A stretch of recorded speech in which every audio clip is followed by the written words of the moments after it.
기도하고 시작합시다. 하나님 감사합니다. 이 시간 저희들에게 더욱더 은혜로 함께 해 주시옵소서. 하나님 저희들에게 지혜를 더 주시고 우리가 배우는 것이 우리의 삶에 어떤 의미가 있을지 그것을 깨달을 수 있도록 주여 도와주시옵소서.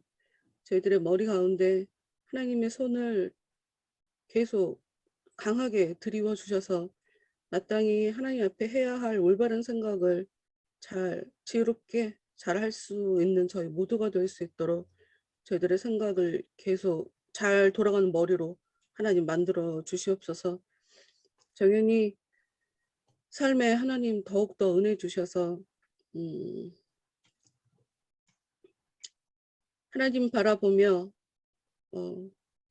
좌로나 우로나 치우치지 아니하고 앞만 보며 정면 바라보며 하나님 바라보며 하나님께로 똑바로 바른 길을 걸어갈 수 있는 그런 사람 되게 하여 주시옵소서. 예수님 이름으로 기도합니다. 아멘. 내가 바른이라고 하니까 틀리다라고 하는 의미의 반대라고 생각하는 것 같아. 나도 모르게 기도하면서 그 생각을 한 것 같아. 그런 의미는 아닌데. 아니라고도 말할 수 없겠다. 네, 274페이지 중간 이하. 거기 할 차례죠. 암탉 아래. 네. 지난주에 암탉이 일반적으로 소리를 4가지를 낸다라는 그런 얘기를 했어.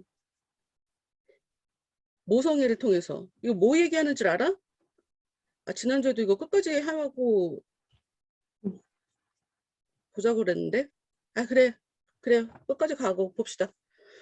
크리스티아나가 말하죠. 선생님 좀 더 구경을 시켜주십시오. 그래서 도살장으로 갔어요. 거기 양이 있었지. 조금도 요동함이 없이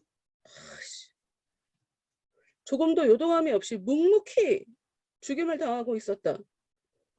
그대들은 이 양처럼 부당한 일을 당하더라도 원망이나 불평 없이 참는 법을 배워야 합니다. 여러분, 우리가 왜 배워야 돼? 부당한 일을 당하는데 원망이나 불평 없이 참는 법을 왜 배워야 되죠?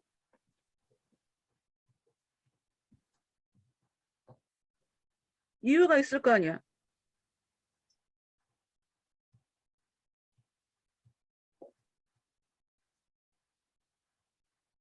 이제까지 굉장히 자주 교회에서 들어오던 얘기잖아.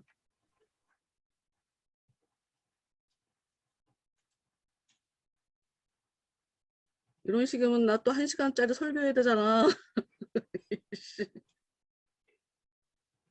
왜 부당한 일을 당하더라도 원망이나 불평 없이 참는 법을 왜 배워야 돼? 왜? 저 양을 보십시오. 털 깎는 자 앞에서 잠잠하며 죽음 앞에서도 반항하지 않습니다.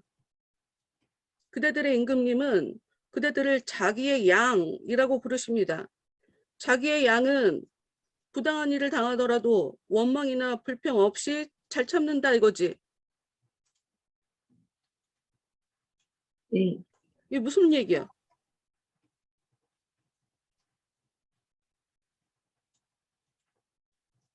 일단 결정적으로 이게 지금 예수님 얘기하고 있는 건 알죠?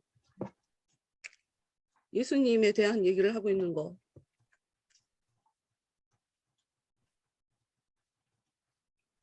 무슨 얘기냐고, 무슨 의미냐고 대체. 이 얘기 왜 하는 거야 지금?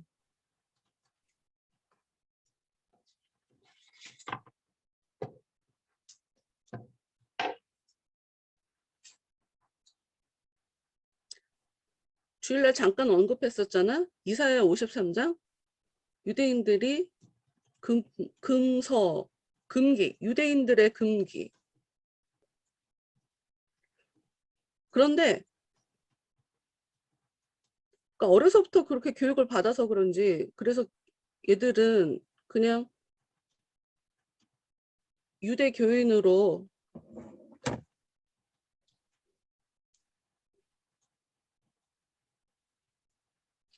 예수를 더 못 믿게 되는 것 같아.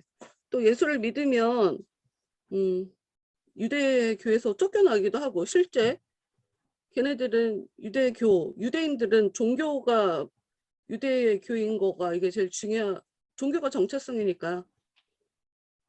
근데 그들 중에 예수를 영접한 사람들이 있어. 왜? 경험해 봤으니까. 예수님이 찾아오시는 경험을 하니까 아무리 어려서부터 예수에 대해서 예수가 없는 것으로 우리는 하나님 믿는 것으로 예수라는 사람이 그 어떤 랍비가 2000년 전에 왔다 갔다. 그러니까 걔네들이 생각하는 중세 사회는 얼마나 유럽 그 사람들을 무시했을까? 그렇지 않아? 예수가 실제적으로 랍비로 왔다는 것 역사적인 사실은 이슬람도 인정하는 거거든. 유대교도 인정하고. 근데 야 저걸 믿냐? 저 사람을 부활했다고 종교로 믿냐? 그거 무시하는 거 아니야? 제정신 아니라고 생각해야 되는 거 아닌가? 근데 믿어. 왜? 거부할 수 없어. 내가 경험해 보니까. 예수님이 진짜 계시네. 그분이 정말 계셨어요. 이러고 뭐 유튜브 쳐보면 바로 나와. 유대인들 중에. 경험하는 순간 하나님 없다는 얘기를 할 수가 없거든. 예수님 진짜 있구나. 경험하는 순간 알아. 이 누군지. 이 예수님 나타났구나. 알아. 거기에도 나와. 이사야 53장. 우리는 참, 나 쉬운 성경이네, 이거. 잠깐. 우리는 다 양 같아서 그릇 행하여 각기 제 길로 갔거늘 여호와께서는 우리 모두의 죄악을 그에게 담당시키셨도다. 그가 곤욕을 당하여 괴로울 때에도 그의 입을 열지 아니하였으며 마치 도수장으로 끌려가는 어린 양과 털 깎는 자 앞에서 잠잠한 양같이 그의 입을 열지 아니하였도다. 나 가끔 가다가 요즘 유튜브에 털 깎는 영상 올려놓은 거 본 적 있어? 더러워. 진짜 양 진짜 더러워. 헉, 몰라? 못 봤어 그런 거? 나만 그런 거 관심 있구나. 털 깎는 영상이 나오는데 털을 깎아 놓잖아? 양 한 두어 마리가 바닥에 남아있는 느낌이야. 그리고 애가 처음에 입장했을 때는 진짜 나는 양 털 색깔이 원래 저런 건가 라고 생각을 할 정도였는데 털을 깎고 가는 애들이 얼마나 뽀얀지 몰라. 정말 더러워. 근데 나는 거기서 볼 때마다 놀라운 건 기계로 깎거든? 전기 바리깡 같은 걸로? 그 소리가 굉장히 요란해. 그래갖고 어머 얘네들 저 소리가 나는데 안 놀라나? 고양이 발톱만 깎아도 걔네들 진짜 난리가 나거든. 못해. 근데 어머 쟤네들 어떻게 저렇게 가만히 있지? 난 그게 진짜 이해가 안 가고 조금이라도 움직이면 그게 살을 이렇게 건드려서 피가 날 것 같은 그런 느낌이 들어서 내가 계속 조마조마조마 하면서 이렇게 몇 번을 그걸 봤었어. 여기 보면 도살자가 양을 잡는 거 그때도 조용하고 털 깎는 자 앞에서도 조용하고 하나는 내가 너무 이러면 알레고리적으로 가는 것 같다. 털 깎는다라고 하면 사실 이런 문장으로 이 사람을 수치스럽게 만든다 하는 그 말로 쓸 수가 있거든. 예수님이 옷 서로 나눠 갖고 그랬으니까 아니야 알레고리라고 하면 안 되겠다. 이 말이 맞네. 틀린 말이 아니구만. 예수님이 사람들이 자기를 안 믿어줘도 상관없대. 예수님 아예 대놓고 그 얘기를 해. 니들이 날 존중해 주지 않아도 난 상관없어. 난 거기 개의치 않아. 요한복음에서 아예 대놓고 그 얘기를 해. 왜? 너희 속에 사랑이 없는 거 난 너무 잘 알아. 사랑이 없는데 내가 너희들한테 뭘 기대하니? 그런데 내 양은 내 소리를 들어. 이 얘기를 해. 그러니까 예수님의 양은 예수님의 소리를 듣는다는 거야. 얘는 다른 소리에 반응하지 않는다는 거지. 자기를 죽이려고 하는 그런 상황에도 반응하지 않고 자기를 수치스럽게 하려고 그리고 털 깎다가 죽일 수도 있잖아. 왜 그런 느낌이잖아.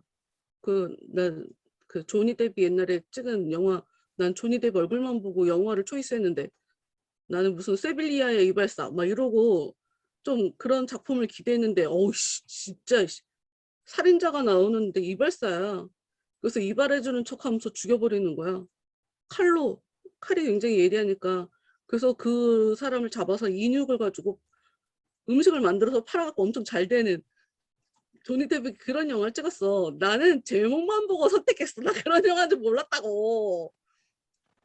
그러니까 그렇지. 이발한다는 거는 자칫 내 목숨을 내준다는 것과 비슷하기도 하네. 지금이야 좀 다르죠. 하여튼 다칠 수가 있잖아. 근데 개의치 않는다는 거지. 양이. 왜? 나는 목자의 소리에만 반응하는 거야. 왜 그럴까요? 왜 우리가 부당한 일에도 원망이나 불평 없이 참는 법을 왜 배워야 되냐고. 왜 인내하라고 하냐고. 왜 말을 안 해? 말을 해, 말을!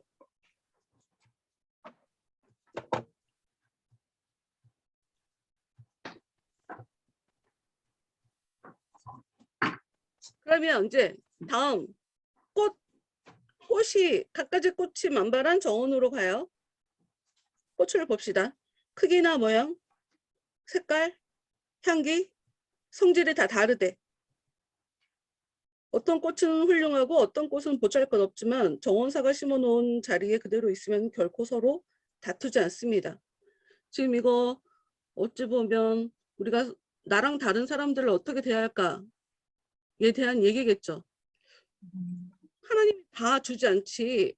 다 주지 않지. 우리는 다 다를 수밖에 없는 것 같아.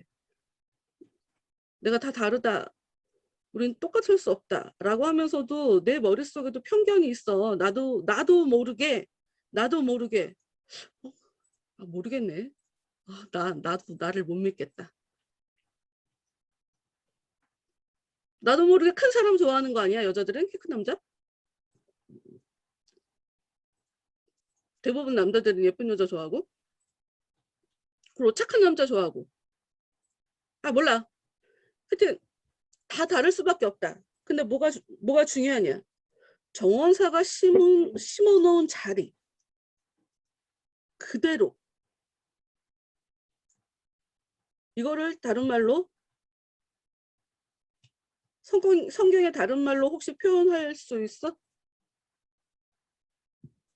우리나라 이 주입식 교육의 문제야 이거. 성경이 다른 말로 표현할 수 있을까? 정원사가 심어놓은 자리에 그대로 있으면 결코 서로 다투지 않습니다.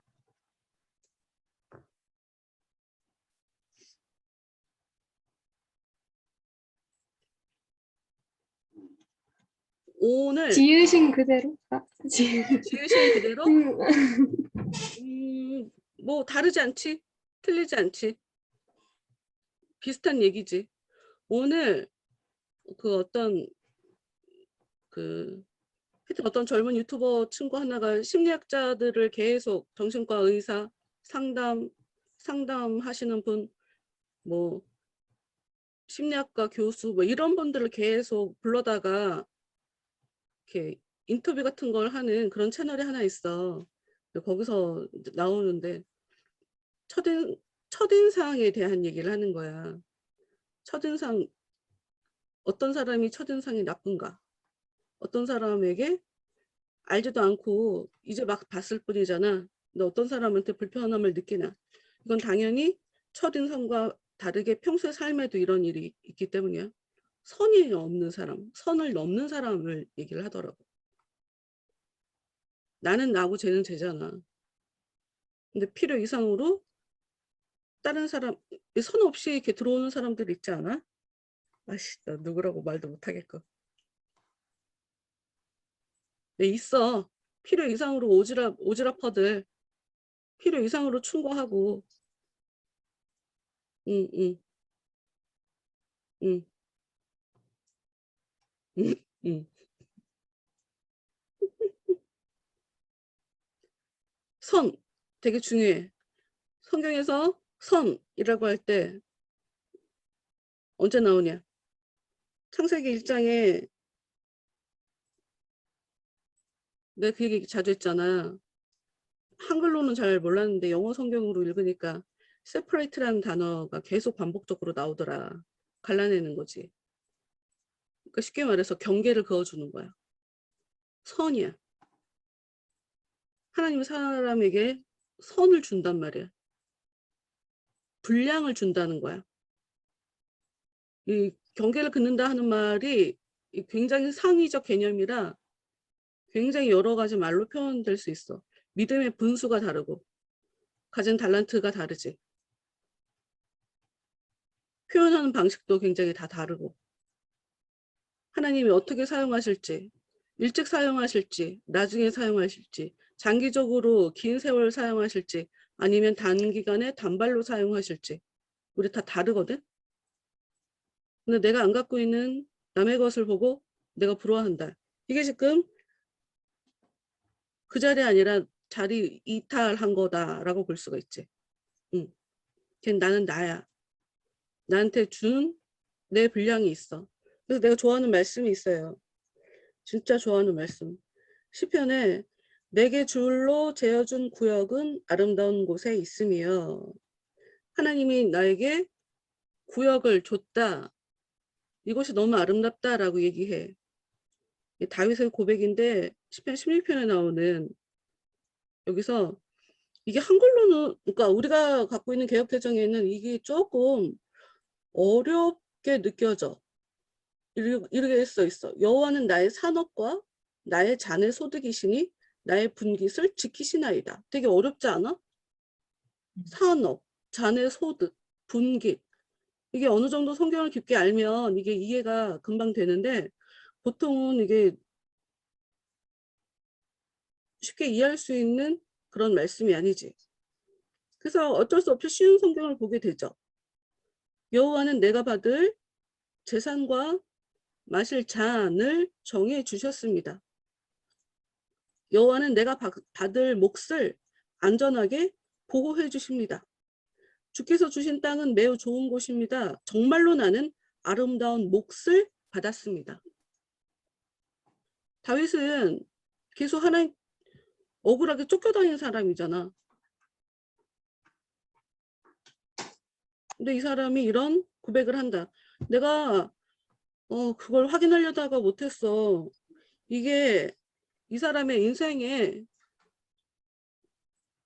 어떤 시기에 만들었냐에 따라 느낌이 완전히 달라져서 도망 다니던 시기 아니면 도망 다니기도 전 아니면 왕이 된 이후 완전히 달라지니까. 근데 어찌됐건 간에 어찌됐건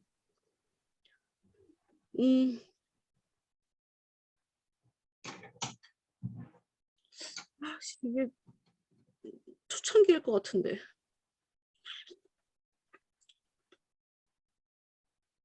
초창기일 것 같은데 왜냐하면 아니 왜냐하면 뭐 할 필요 없겠다.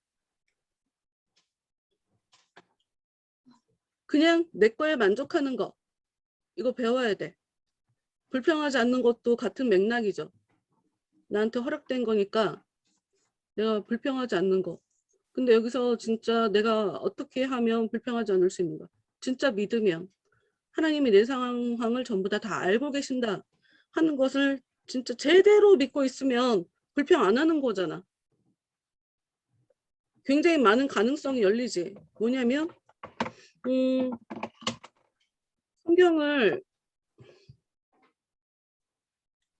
성경에 보면 내가 오늘 어떤 거 생각하면서 그 생각을 했지? 굉장히 우리가 인생에 우리가 하나님에 대해서도 굉장히 오해를 많이 하더라고. 그리고 사람에 대해서도 오해를 많이 하고. 나는 억울한데 그 사람이 볼 때는 나를 오해할 만했어. 그런데 내가 거기다 대고 막 화를 내봐. 그럼 그 사람이 볼 때 제대로 알아보지도 않고 오해하게 해놓고 나한테 화를 내네? 이렇게 내가 이상한 사람이 될 수 있잖아. 내가 볼 때 하나님은 그런 거 신경 되게 많이 쓰셔. 남이 뭐라고 그러던 거나 말거나 나는 내 길 간다. 그런 얘기 속으면 안 돼. 그래, 맞아. 창피한 거, 욕먹는 거 무서우면 신앙생활 못해. 남편이 반대하는데 교회 나와야 돼. 욕하거나 말거나 나와야 돼. 원망이나 불평 없이 참는 것.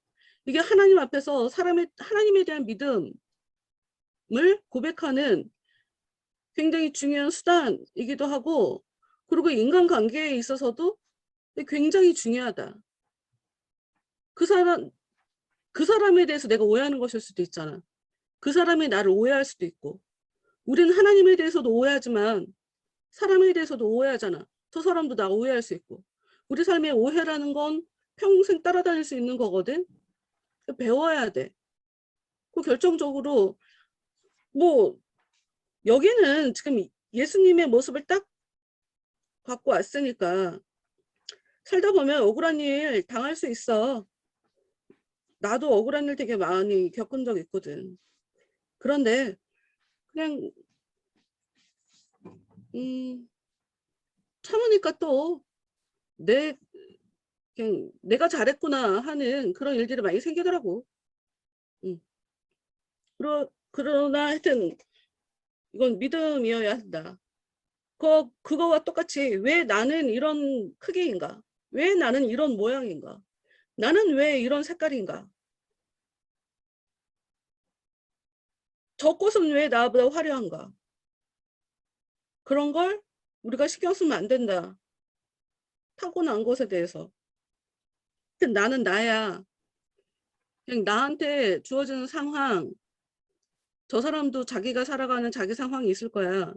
나도 내가 살아야 되는 상황이 있고, 그냥 나는 나고 저 사람은 저 사람이야. 보통은 비교하니까 이런 불평불만하고 속상하고 이런 일이 있는 거니까 싸울 필요 없다. 싸울 필요 없다. 그 다음에 밭으로 데려갔어요. 밭이 지만 그들이 보니 알곡은 하나도 없고 집대만 남아 있었다. 해석자가 다시 말했다. 내가 이 땅에 거름을 주고 밭을 갈고 씨를 뿌렸는데 열매 없는 곡식이 맺혔습니다. 이 곡식을 어떻게 해야 할까요? 크리스티아나는 덜어는 불사르고 나머지는 탭이나 만들어야죠. 그러자 해석자가 말해요.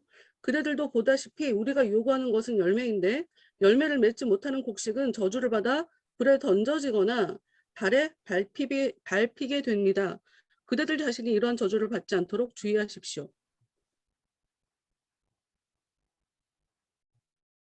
뭔 말인지 알죠? 하나님이 우리한테 기대하는 게 있어. 하나님이 우리한테 밑도 끝도 없이 한없이 투자하시는 거 아니야.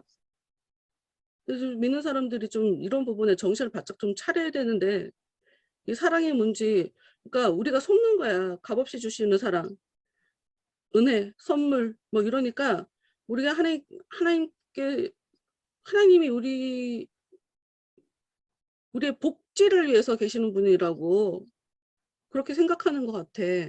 아니야. 일하라고 투자하시는 거지. 그래서 하나님께서 원하시는 그 어떤 결과물들이 우리 삶에 나타나야 돼. 사람들도 그거 보면서 욕하는데 야, 쓸데없이 저 괜히 심었네. 시간만 낭비했네. 사람들도 그러는데 하나님은 안 그러실 것 같아? 그것 깨달으라고 지금 얘기하는 거야. 하나님 지속적으로 구약성경에 그런 얘기가 나오거든. 나는 최상급 포도나무를 심었는데 들 포도나무라고. 못 먹는다고 니네들이 맺는 포도는. 나는 최상급으로 갖다 심었는데.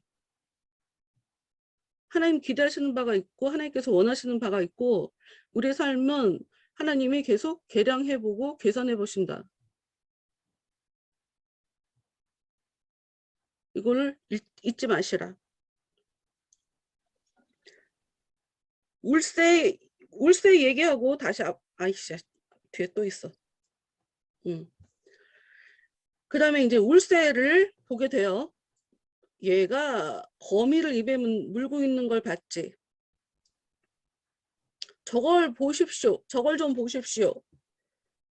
근데 자비심이 볼 때 그게 무슨 뜻인지 이해가 안 갔어요. 근데 크리스티아나가 얘기해요. 실망이라고. 새가 자꾸 귀여워. 예뻐. 그런데 먹는 걸 보니까 거미를 먹어. 사람들과 친밀하게 지내기를 특히 좋아하는 새라서 빵 부스러기나 다른 깨끗한 먹이를 먹고 사는 줄 생각했는데 저걸 보니 정이 뚝 떨어지네요. 해석자가 말해요. 울새는 일부 거짓된 신앙 고백자들의 모습을 잘 나타내주는 하나의 상징입니다. 겉으로 볼 때 그들은 이 울새처럼 목소리가 곱고 빛깔도 아름다우며 거동도 의젓하지요. 또한 그들은 참된 신앙 고백자들을 대단히 사랑하는 것 같고 저들과 친하고 싶어 하는 듯이 보입니다. 마치 의로우신 분의 빵 조각을 먹고 사는 것 같습니다. 뿐만 아니라 그들은 주님께서 택하신 경건한 자들의 집인 교회에도 자주 드나드는 채 합니다. 그러나 자기네들끼리 모이면 울새들이 거미를 잡아먹듯이 식단을 바꾸어 죄를 물 마시듯이 먹고 삼키지요. 겉모습만 보고 멋있다고 하지 마라. 왜 그런 거 많잖아? 영화에도 그런 소재가 많이 나오는데 너무 불쌍해 저 사람이. 그래서 내가 도와줬어. 근데 그래서 내가 죽게 되는 거. 난 정말 선한 의도야. 근데 그게 함정이었던 거지.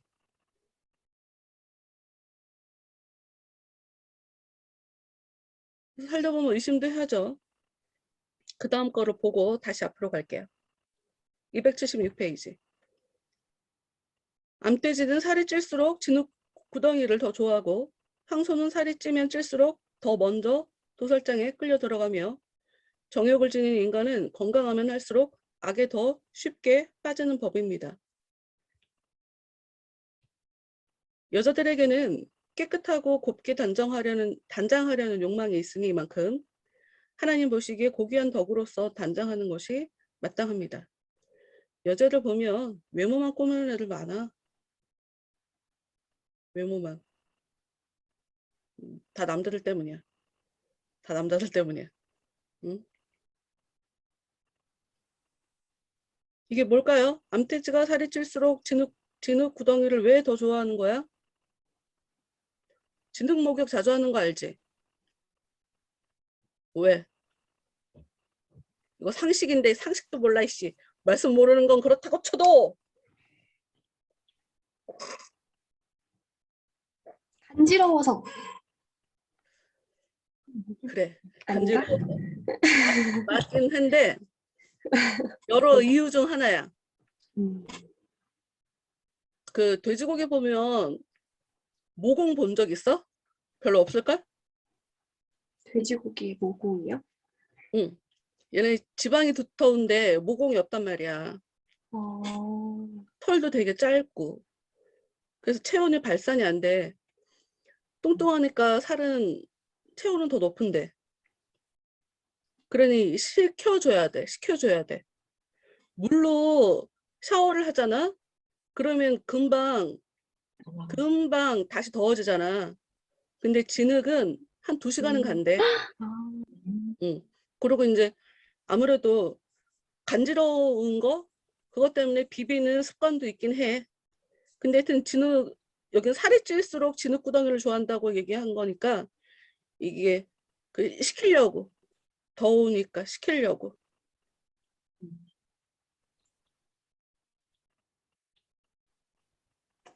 반대급부로 더 약점이 나오는 거지. 응. 황소는 찔수록 먼저 도살장에 끌려간다. 정욕도 있고 건강도 하니 당연히 죄에 쉽게 빠지죠. 응. 욕심도 있고 건강하니까. 그렇다고 건강을 저주라고 얘기할 수는 없잖아. 그렇다는 거죠. 음. 뒤로 넘어가면 곤란하니까 앞으로 다시 갔다가 옵시다. 여러분 지금 이 해석자가 굉장히 여러 가지를 얘기를 하고 있어요. 그러니까 갈퀴부터 시작해서 방에 이렇게 매달려 있는 거미,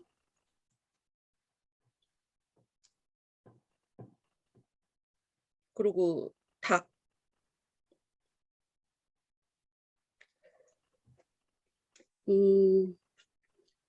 지난주에 잠깐 이 얘기를 했던 것 같은데, 정체성 얘기?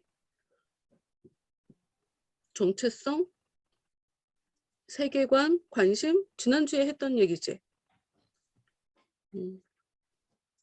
지금 이게 성경을 어떻게 해석하는지에 대해서 가르쳐 주는 거야?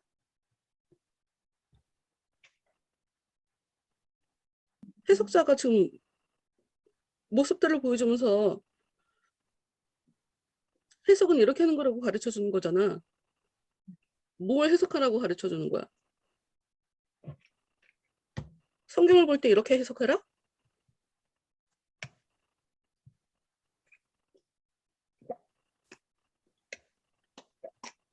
삶을 살아갈 때? 응? 삶을 살아갈 때? 삶을 살아갈 때. 응, 맞지? 삶을 살아가면서 내가 보이는 거, 내가 겪는 일들에 대한 해석이지. 당연히 거기에는 성경 해석도 포함이 되지만, 근데 나는 이게 요 얘기를 우리가 오늘 정도는 해야 되지 않겠나 싶은 생각이 드는 거야. 예수님이 베드로한테 예수님을 주는 그리스도시요 살아계신 하나님의 아들입니다 라고 고백했을 때 내가 네 위에 교회를 세우겠다라고 얘기하시잖아. 그게 어떤 의미인지 혹시 알아?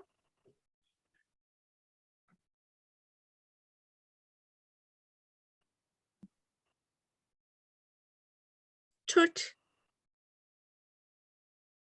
우리가 다니는 교회?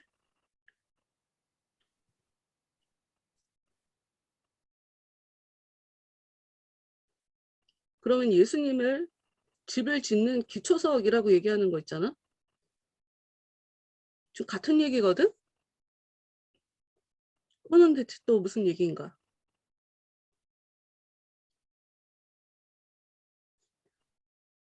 지금 이 해석자를 보면 모든 일을 하나님 안에서 해석을 하는 거야. 쉽게 말해. 하나님과 나와의 관계성 안에서 해석을 하고 있죠. 모든 것을 신앙의 눈으로 해석을 하지. 나는 사람들이 평소의 삶을 살면서 벌어지는 일을 하나님과 연결돼서 해석하는 사람들이 많지 않다고 생각해. 좀 특징적으로 굵직굵직한 일은 하나님이 나한테 뭘 원하시는 걸까? 이런 식으로 하지. 대부분은 굵직굵직한 일들은. 그런데 보는 거 하나하나를 세심하게 하나님 안에서 해석하지 않는다. 근데 그렇게 안 할 수도 있지 않나요? 라고 반문할 수 있잖아. 하나님 안에서 벌어진 건지 아닌지 그걸 우리가 정확하게 어떻게 아냐 뭐 이렇게 얘기할 수 있잖아. 그거 얘기를 하려고 내가 지금 기초석 얘기를 하는 거야. 기초석, 기초, 파운데이션, 기반. 조금 다른 말로 얘기하면 우선순위의 가장 최고에 있는 분, 가장 중요한 분, 그분은 내 삶에 가장 중요한 분이 되고 싶어 하는 거야. 내 삶의 가장 그 기초, 시작점이 되고 싶어 하는 거야. 내 삶에 벌어지는 일을 하나님 안에서 이것을 통해 하나님 안에서 내가 어떤 영적 원리를 발견할 수 있을까? 내가 뭘 깨달을 수 있을까? 뭘 깨달으라고 이렇게 이런 일을 벌이시는 걸까? 등등등.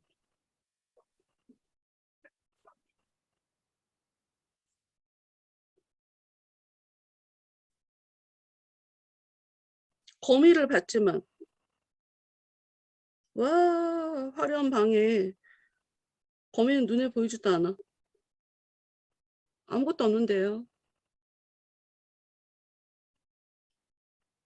야, 거미도 저렇게 꽉 붙잡고 좋은 방에서 이렇게 살고 있어. 너희들 힘쓰고 애쓰지 않으면 하나님의 그 집에 살 수 없어. 이런 얘기를 가르쳐 주는 거지.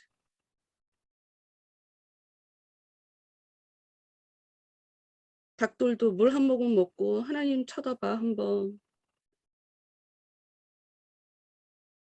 물 한 번 먹고 하늘 쳐다봐. 저렇게 하나님을 쳐다봐. 너희들 자꾸 하나님을 쳐다봐. 이런 걸 가르쳐 주는 거겠죠. 근데 특히나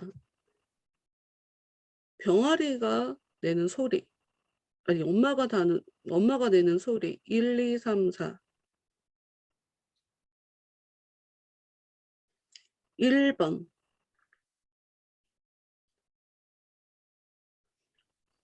이거를 하나님께서 그러니까 뭐 지혜가 거리에서 부른다. 이걸로 접근하면 안 될 것 같아. 일반 계시.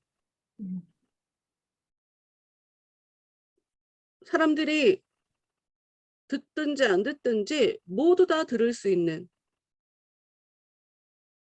모두 다 받을 수 있는 그런 은혜를 지금도 주고 계시고 그렇게 하나님은 일하고 있어. 그러니까 누구에게나 허락된 소리.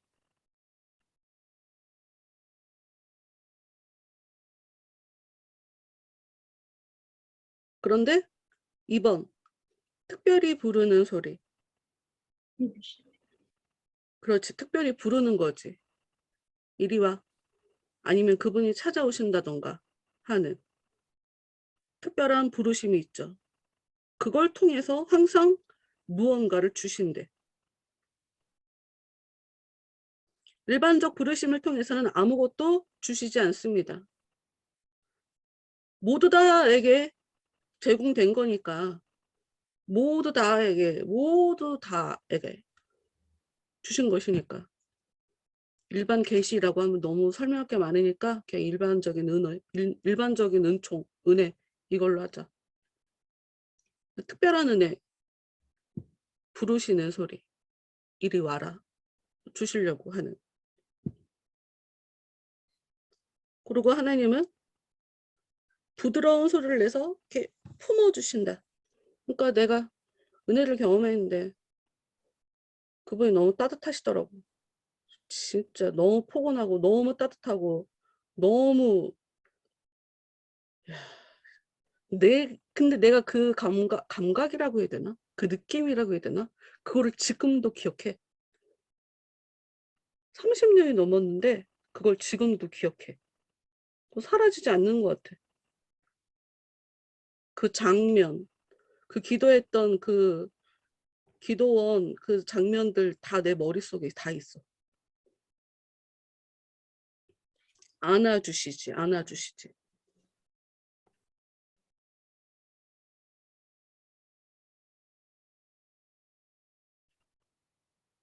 하나님이 정말 나를 암탉이 자기 병아리를 이렇게 대해주는 것처럼, 안는 것처럼, 사랑해주는 것처럼.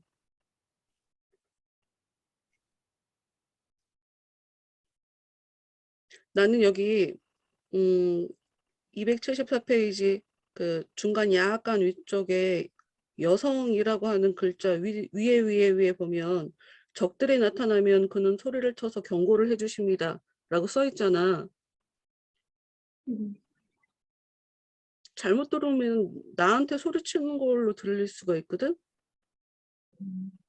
그게 어떤 모습이냐면 베드로가 예수님 걱정하면서 그러지 말라고 죽으러 가지 마시라고 그럴 때 사단아 내 뒤로 물러가라. 그리고 얘기하신 적 있잖아. 그 지금 잘못 들으면 진짜 나한테 사단이라네, 나한테 귀신 취급하네 라고 들을 수가 있다. 하나님은 지금 그러니까 예수님은 베드로를 아끼셔서 베드로 속에 역사하고 있는 사단을 쫓아내려고 사단아 물러가라 한 거잖아. 음. 그러니 여기서 필요한 건 내가 억울한데 참아보는 거.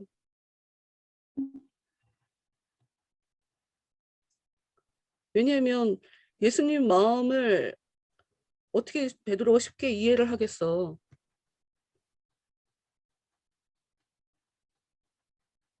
나는 모르게 예수님 가지 마세요 하고 붙잡고 이랬다 그러면 인간적인 마음이 더 많은 건데 베드로가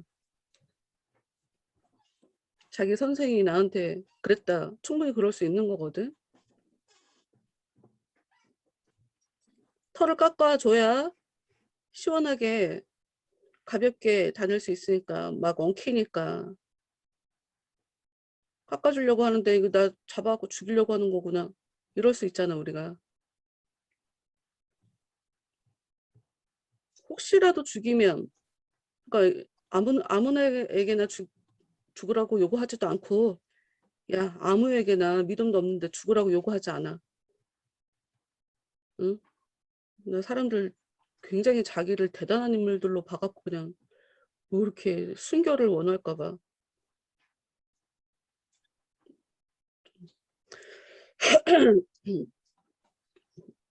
겁내고 뭘 포기하라고 할까 봐 겁내고 이러는데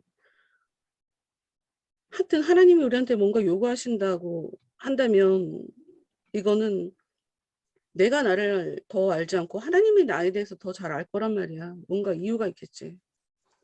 그러니까 이래저래 불평할 이유 없다. 원망할 이유 없다. 그냥 내가 이 상황을 잘 이해 못하는 거야. 내가 목자가 아니기 때문에 지금 목자가 지금 뭘 필요로 하는지 나는 그것조차 모르는 거야. 그러니 우리가 원망이나 불평을 참는 걸 좀 배워야 될 필요가 있다. 내 자리만 잘 지켰으면 다툴 일도 없다. 저 꽃이 저렇게 난 건 저런 이유가 있지. 그리고 난 토끼와 거북이 얘기 진짜 설교 초반에는 그 얘기 참 많이 했던 것 같아. 뭐냐면 사람이 성공하는 것보다 성공한 것을 끝까지 쭉 끌고 가는 거 이게 더 힘들다고 하거든. 천천히 가더라도 계속 상승 곡선을 타며 가는 게 이게 더 재미있지. 빨리 이뤄 갖고 이거를 잃을까 봐 막 안절부절 못하고 아니면 이뤘으니까 굉장히 루즈해지거나 오히려 여기에 이게 더 이 사람을 힘들게 만들어. 쟤는 다이아몬드 수저라 뭐 이런 얘기 굉장히 어떻게 보면 나는 열등하고 쟤는 우등하다라고 하는 그런 시선으로 바라볼 수 있는 거잖아. 아니 대부분의 재벌 3세들 치고 마약 안 하는 애들 없어. 그, 이재용 맞지? 나 갑자기 이름도 삼성 회장 지금 그 사람 감옥은 얼마나 들어갔다 나왔으면 지금 프로포폴 엄청 많이 투여받았더만. 그래서 삼성 회장인데 맨정신으로 살겠어? 살 수 있겠어?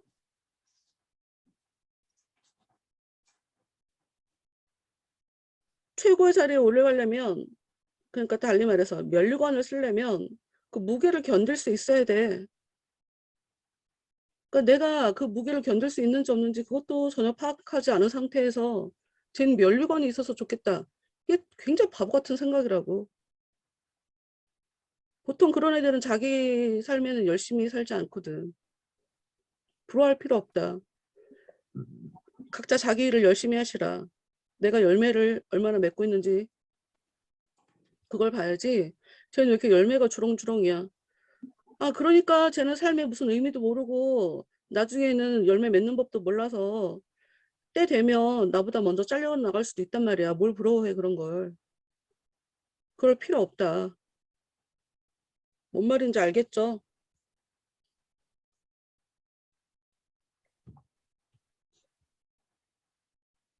그리고 겉모습만 보고 와, 저 새가 사람이랑 친하게 지내서 사람이 주는 빵이나 먹을 것 같았는데 징그러운 저런 걸 먹다니.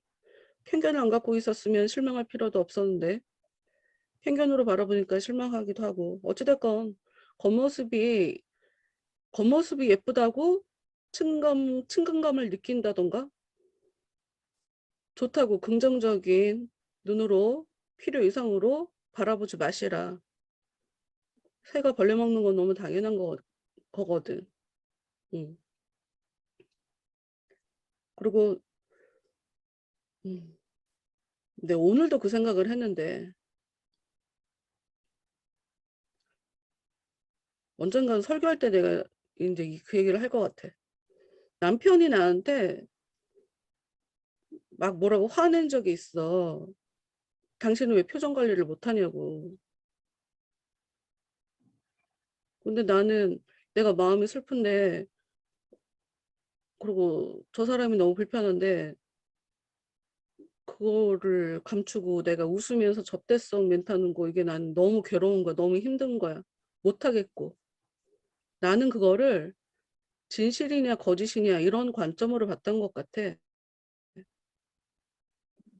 그거에만 국한시켜서 본 거지. 그런데 남편은 그거를 당신이 인격적으로 미성숙해서 그래 라고 하는데 아우 제대로 뼈 때리는데 열받 열받고 너무 화도 나고 했는데 나는 그래도 당신처럼 겉으로는 얘기 안 했던 것 같아.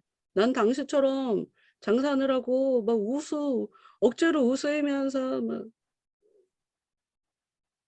나는 그렇게 거짓되게는 못 살아. 이러고 그냥 지나갔던 것 같아. 그 상황에서는.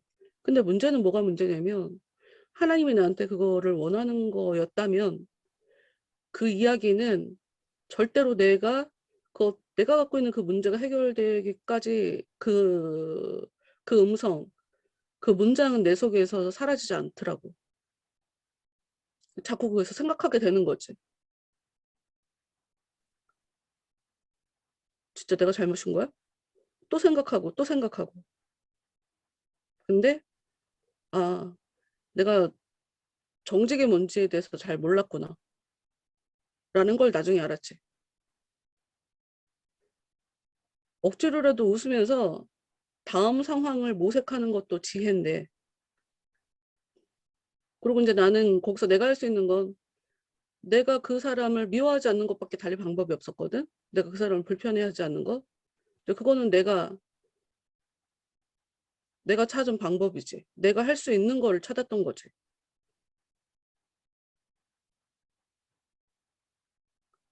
그러나 이제 우리가 더불어 같이 살아가는 삶에서 내 마음을 누르고, 그러니까 사기치기 위해서 내가 웃는 건 아니잖아. 내가 저 사람을 이용해 먹으려고 내가 거짓말하는 게 아니잖아. 정말 내 의도 자체가 하나님 안에서 선한 거고, 그렇다고 그러면 때로 마음에 없는 소리도 해야 되는 게 아닌가 하는 거를 이제 와서 이제 깨닫게 되는 건 거야.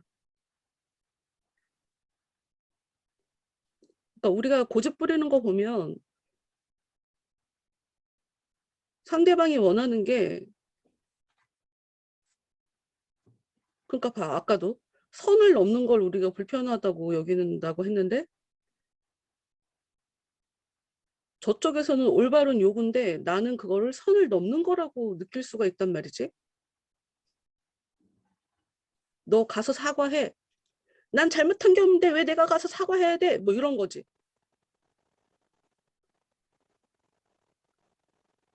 사과하는 건 내가 알아서 하는 건데 왜 엄마가 나한테 사과하라고 해? 이게 지금 엄마는 당연한 걸 요구했는데 아이 입장에서는 선 넘는 걸로 인식한 것일 수 있단 말이야. 이런 식의 일이 있어. 그러니 우리 수준이, 우리 지혜가, 우리 능력이 작으면 나도 모르게 방어적으로 살면서 모든 것을 합리화시키는 경향이 있단 말이지. 음.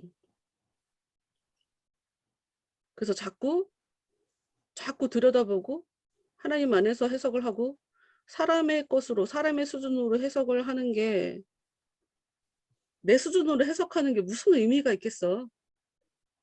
하나님한테 물어봐야지. 음. 더 많이 아시고 더 중요한 게 뭔지 아시고 다 감추고 있는 우리 속내를 정말 정확하게 알고 계신 하나님이 더 잘 아셔야 되지 않을까? 그러니 해석은 예수 안에서 해야지. 예수 안에서. 그리고 보통은 다른 사람에게 필요 이상으로 관심이 너무 많아. 각자 자기만 잘하면 되는데 사역자들은 조금 경우가 다른 것 같아. 사역자들은 자기한테만 관심이 있으면 그 사람은 사역하면 안 되지. 근데 이 사람들은 이제 따로 케이스가 다른 거고 대부분의 사람들은 자기만 잘하면 돼.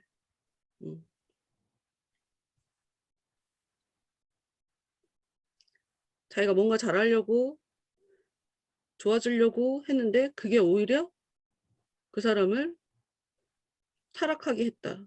할 수 있다. 그게 276페이지 첫째 줄에 나오는 그 부분이죠. 먹는 거 좋아해서 많이 먹었는데 먹을수록 더 더러운 걸 묻힐 수밖에 없게 되는 거.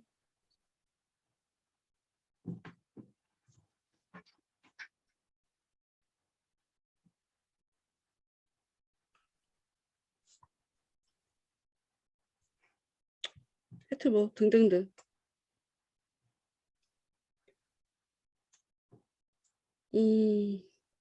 276페이지 셋째 단 갈게요. 하루 이틀쯤 밤을 새우기는 쉽지만 1년 내내 앉아서 밤을 새우기는 어렵습니다. 맞아. 가끔 자야 돼. 그와 마찬가지로 처음 신앙을 고백하는 일은 쉽지만 끝까지 신앙을 유지하는 일은 마땅한 일이지만 매우 어렵습니다. 이거 중요해. 제일 불쌍한 사람이 과거 얘기하는 사람이거든. 나 정말 진심 불쌍해. 현재가 중요한 거야, 현재가. 이번 주 우리가 본 말씀도 하나님의 아들의 음성을 들을 때가 있다. 온다. 이때다, 이때. 지금 들려야 돼. 앞으로 제가 잘 듣겠죠. 네가 앞으로의 시간이 네 거라고 그렇게 자신해? 아니야. 하여튼 우리는 끝까지 가는 거 이거 중요하니까 신앙을 고백한다. 신앙을 유지한다. 그러니 여기서 가장 중요한 거. 내가 정말 제대로 믿음을 갖고 있나를 봐야 돼. 꼭 계속 성장해 가야 되고 내 삶의 가장 깊은 그곳에 기초에 내 삶의 가장 기초에 주를 구주로 고백하는 그 진정한 고백이 정말 있나? 내가 정말 하나님을 믿는 하나님의 자녀라는 그 정체성이 내 삶의 가장 깊은 그 중앙에 진짜 있나? 이걸 봐야 돼. 그래야 믿는 사람이 왜 그래? 믿는다고 하면서 왜 불평이야? 믿는 거 맞아? 그렇게 원망하는데? 이렇게 할 수 있어. 기초, 기본.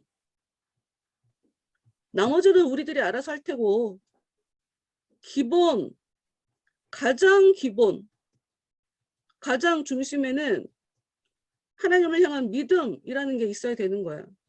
믿음이라는 것으로 내 삶에 벌어지는 일들이 꿰어질 수 있어야 돼. 해석되어질 수 있어야 된다 이거죠. 폭풍을 만난 선장들은 배에서 가장 값이 덜 나가는 것들부터 바다에 내어 던지지요. 가장 어디가 왜 나오는 거야? 미치겠네 나. 자꾸 점프하네 또.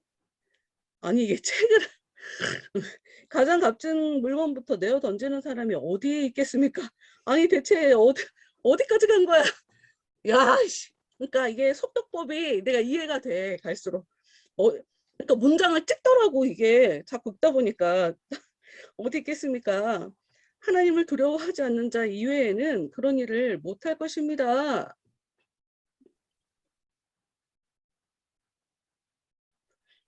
그러면 하나님을 가장 두려워하는 자는 가장 값진 물건을 내던질 수 있다는 거잖아. 세상에서는 값진 거지만 나의 영혼에 가장 값진 의미 있는 것은 아니니까. 구멍 하나가 배를 가라앉게 만들듯이 하나의 죄가 죄인을 멸망시킵니다.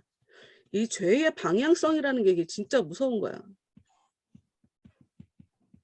나는 술 마시지 말라.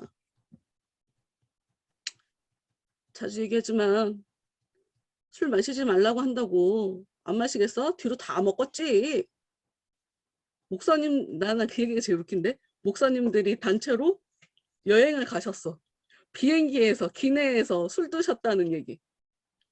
나 참, 난 성경이 왜 저렇게 필요 이상으로 거의 그냥 금욕주의 수준으로 왜 저러는 걸까를 고민을 해봤거든. 금욕주의 때문에 그래. 아 잠깐 죄의 방향성 때문에.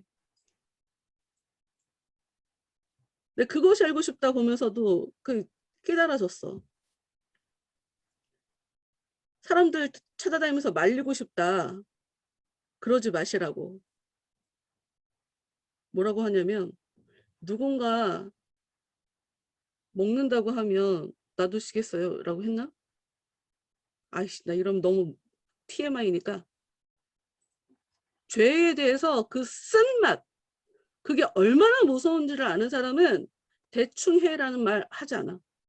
아예 시작도 하지 말라고 하지. 중간에 끊는 거? 한 번 시작됐는데 중간에 끊는 게 돼? 안 돼. 아예 하지 말라고 해. 성경은 그래서 아예 하지 말라고 하는 거야. 뭐 네가 믿음이 있으면 그냥 먹는 거지 뭐.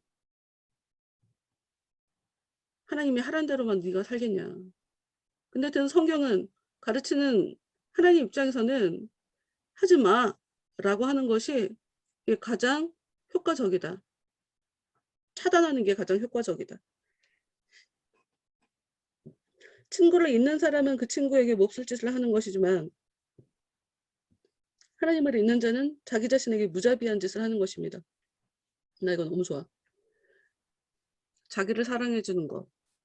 여러분, 자기를 사랑해 주는 것이 뭐가 가장 자기를 사랑해 주는 것이라고 생각해?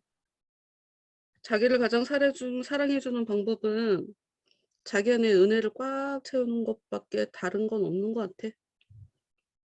굉장히 여러 가지 방법이 있겠죠.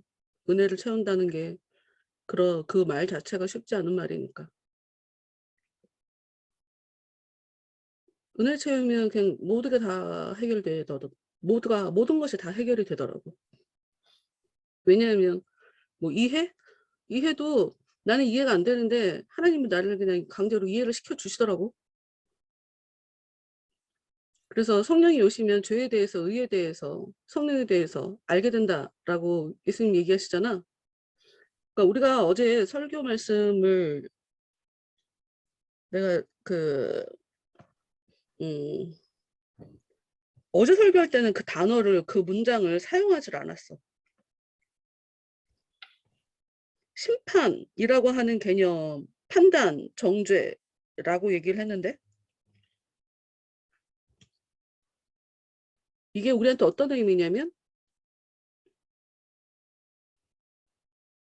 그러니까 예수님이 지금도 심판하신다 하는 그런 의미, 그 얘기를 했었잖아. 예수님이 우리에게 심판하신다. 예수님을 받아들이면 영생, 예수님을 안 받아들이면 자기는 모르지만 이 사람은 이미 심판받은 거다라고 얘기를 했잖아. 근데 우리가 심판이란 단어가 사실 굉장히 오염되어 있다.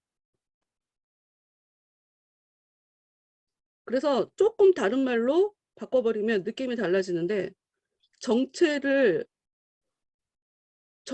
드러내는 거야. 예수님이 나타나셔서 하시는 일은 얘가 실체가 어떤 애인지를 정확하게 드러내는 거야. 안식일 날 왜 병 고쳐? 그러니까 안식일에 대해서 뭔지도 모르면서 안식일은 이런 거야 라고 편견을 갖고 있는 애들이 개처럼 달려들지.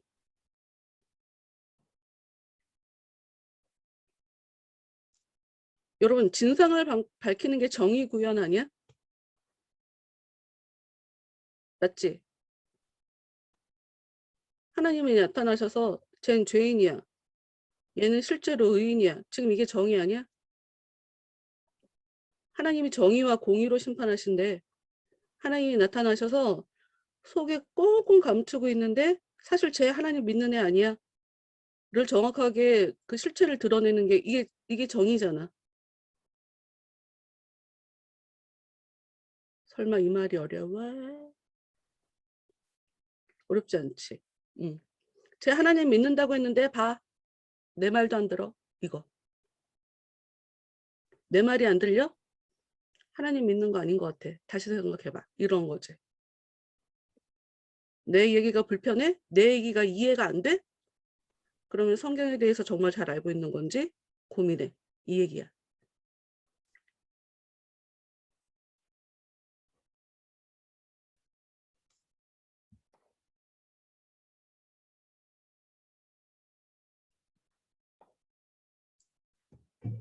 그래서 그분이 오시면 내가 죄인이라는 게 하나님이 아무 말도 안 했는데도 불구하고 갑자기 내가 죄인이라는 게 깨달아져 갖고 내 실체지. 그래서 눈물이 나고 회개가 되고 와 하나님 나 진짜 사랑하네. 이걸 알아줘 갖고 내가 하나님께 선택받은 사람이야? 나의 실체를 안 거지. 그 순간에 너무 감사하고 눈물 나고 행복하고. 그래서 예수님의 일을 폭로한다.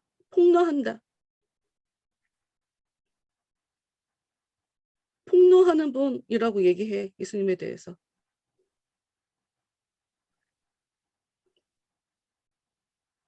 그러니 하나님 입장에서 내 자식을 정말 사랑해. 죄를 묵혀두겠냐? 빨랑빨랑 털어버리겠냐?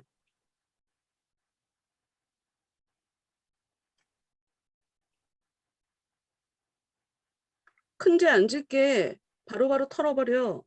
그래서 내가 하나님한테 사랑받는 영혼이 자꾸 깨지는 일이 일어난다. 그 얘기 계속하는 거야.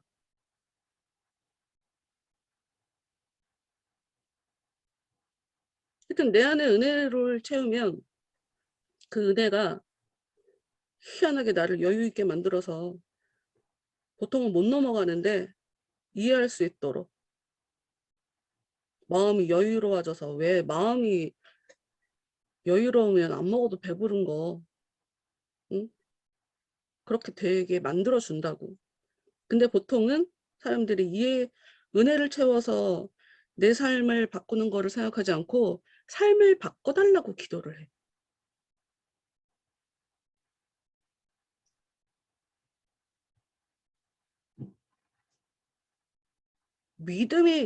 믿음이 바뀌면 삶은 바뀔 건데 믿음을 키울 생각은 안 하고 삶을 바꿔달라고 기도한다고. 이 순서가 바뀐 거지. 순서가 바뀌면 죄가 될 수도 있어.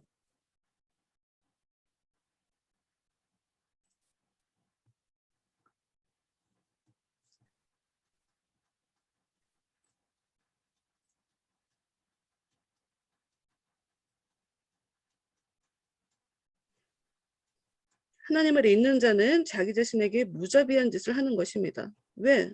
성경은 계속 엄청 혼내고 다 망하게 하고 다 죽여버려. 깜짝이야. 뱀이 지나가는 줄 알았네. 다 죽여버리고 엄청 심판해버리고 그제서야 니들이 하나님에 대해서 알게 될 거다.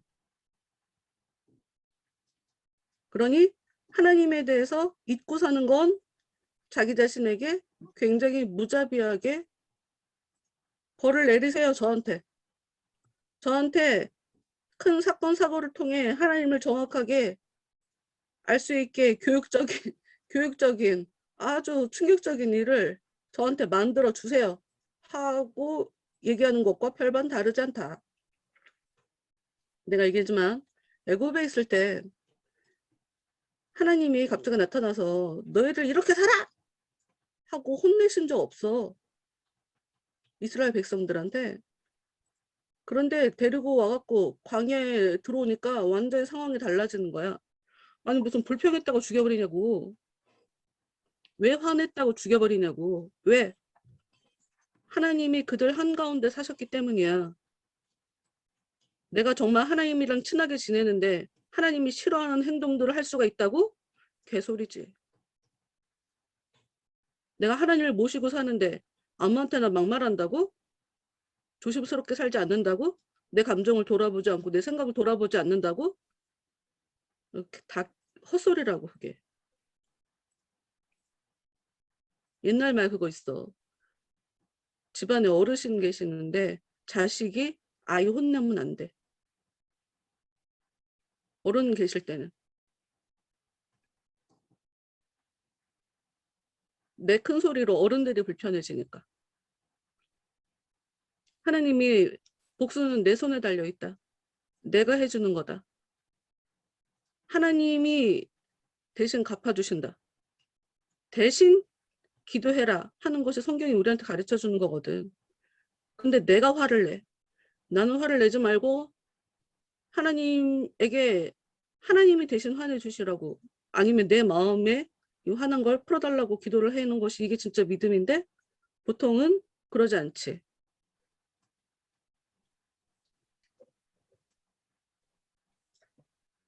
죄 가운데 살면서 내세의 행복을 바라는 자는 잡초 씨를 심고 나서 곳간을 밀과 보리로 채우려고 생각하는 사람과 같지요. 아, 나 이게 너무 안타깝다. 맞아. 많이 그렇지. 나도 가끔, 아이고, 내가 이러고 있구나 하는 것 같아.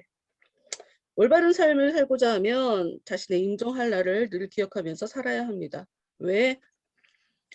내가 죽어봐야 내 삶에 특별한 포인트들, 삶의 그 어떤 결정들, 내가 느꼈던 것들의 진실을 그때 가서 알 거야.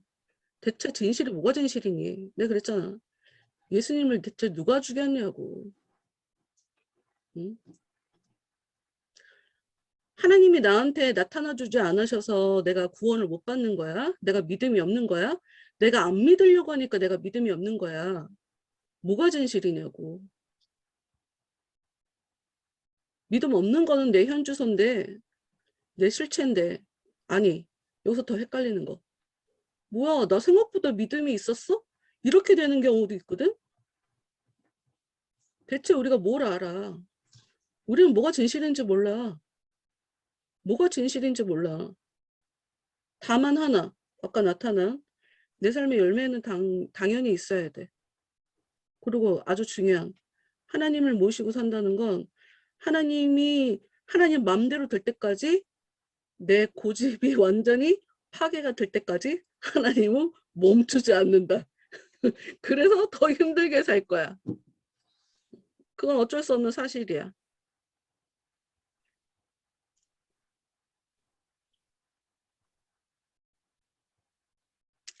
54분.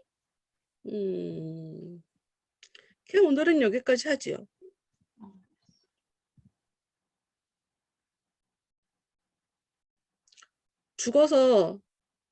죽고 난 이후에 더 이상 이제 다시 되돌릴 길이 없을 때 그분이 나한테 뭐라고 하실까? 나는 그분에게 무슨 이야기를 할 수 있을까? 생각해 보세요. 난 자주 생각해. 내가 유언을 한다고 하면 난 뭐라고 얘기해야 되지? 내가 지금 죽는다고 그러면 뭐가 제일 아쉬울까? 그럼 그거 해야 돼. 내가 지금 당장 죽는다고 할 때 그것 때문에 내가 되게 아쉬울 것 같은 거 있잖아. 그런 거 없어? 그런 거 없나? 나만 있나? 나만 있나? 난 있어. 나 가족들한테 있을 것 같아. 내가 가족들한테.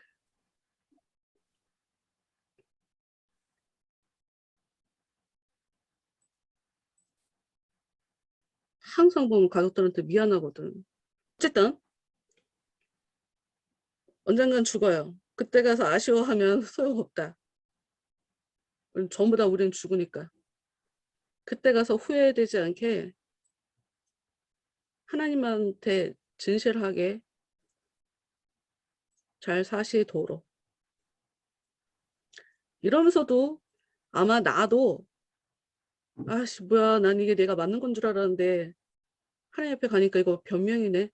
합리화였네. 이런 것들이 있을 것 같아. 그래서 그거 놓고 사실 기도하거든. 이게 내가 변명하는 건지 합리화시키는 건지 그거 잘 모르겠어서 그런 거 놓고 기도하지.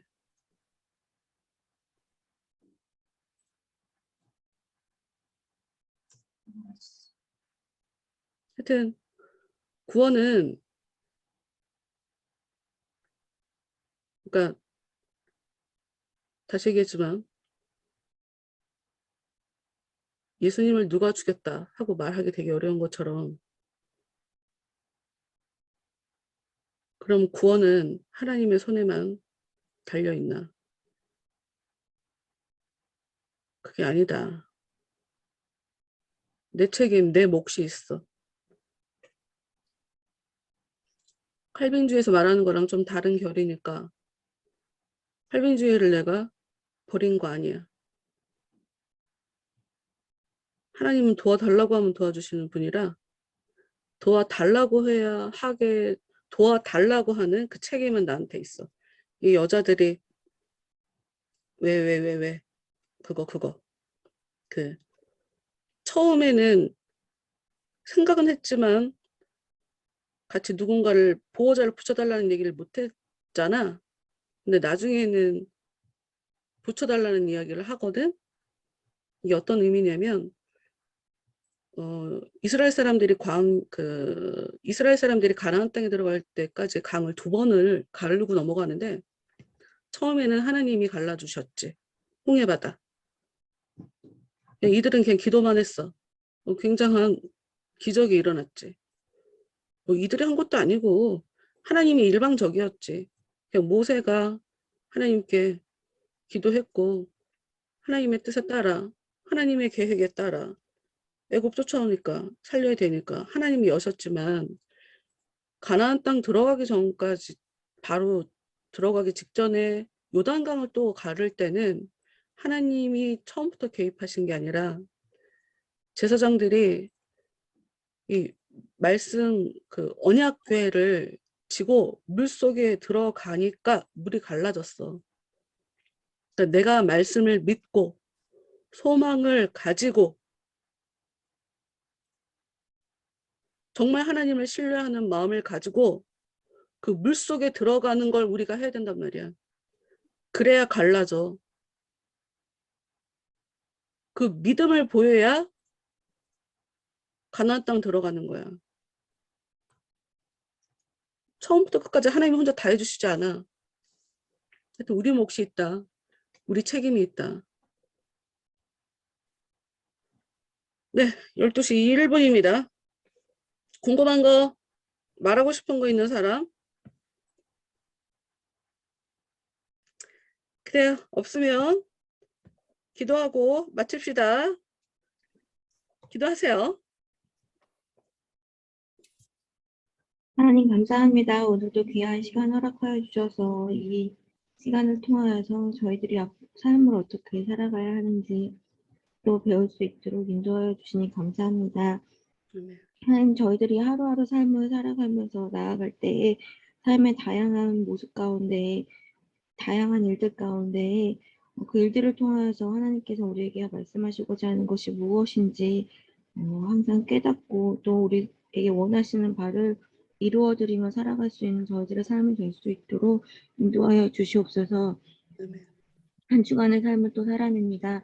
각자의 삶에서 하나님을 더욱더 깊이 깨닫고 알며 오늘 배운 것들을 삶에 적용시켜며 나아갈 수 있는 저희 모두가 될 수 있도록 인도하여 주세요. 예수님의 이름으로 기도드렸습니다. 아멘. 네, 수고하셨습니다. 감사합니다. 네. 감사합니다.